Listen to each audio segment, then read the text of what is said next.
ब्राह्मणाचा बाप ब्राह्मण, मराठ्याचा बाप मराठा, माळ्याचा बाप माळी, कोळ्याचा बाप कोळी, महाराचा बाप महार, मांगाचा बाप मांगच, सगळेच वेगवेगळ्या जातीचे. तर मग माणूस मेल्यावर सगळ्यांचा बाप कावळाच का? कुणाचा राजहंस असावा, कुणाचा बगळा असावा, कुणाचा मोर तर कुणाचा बदक असावा. जिवंतपणी माणसा माणसात भेदभाव, तर मेल्यावर समानता असे का? कोणी रचला हा ढोंगीपणा? मी छत्रपतींवर कविता लिहिली, लोकांनी मला फोन करून विचारलं, तुम्ही मराठा आहात का?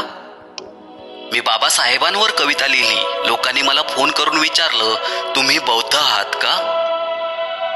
मी फुल्यांवर कविता लिहिली, लोकांनी मला फोन करून विचारलं, तुम्ही माळी आहात का? मी अहिल्या देवींवर कविता लिहिली, लोकांचा मला फोन आला आणि विचारलं, तुम्ही धनगर आहात का? मी अब्दुल कलामांवर कविता लिहिली, लोकांचा मला फोन आला आणि विचारलं, तुम्ही मुस्लिम आहात का? मी माणसावर कविता लिहिली, मला फोनच आला नाही. वाट पाहतोय, ती माणसे गेली कुठे? माणसाने माणूस मारून फक्त आणि फक्त जातच जिवंत ठेवली आहे.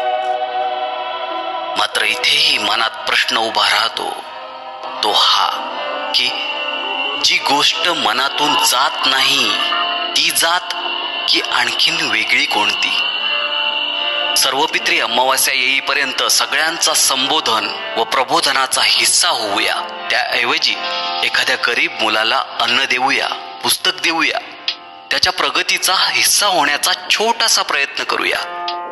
अन्नाचा काल्पनिक धूर वर पोहोचवून आत्म्यांना खुश करण्यापेक्षा जिवंत असणाऱ्या आत्म्याला वैज्ञानिक प्रगतीची मशाल पेटवूया.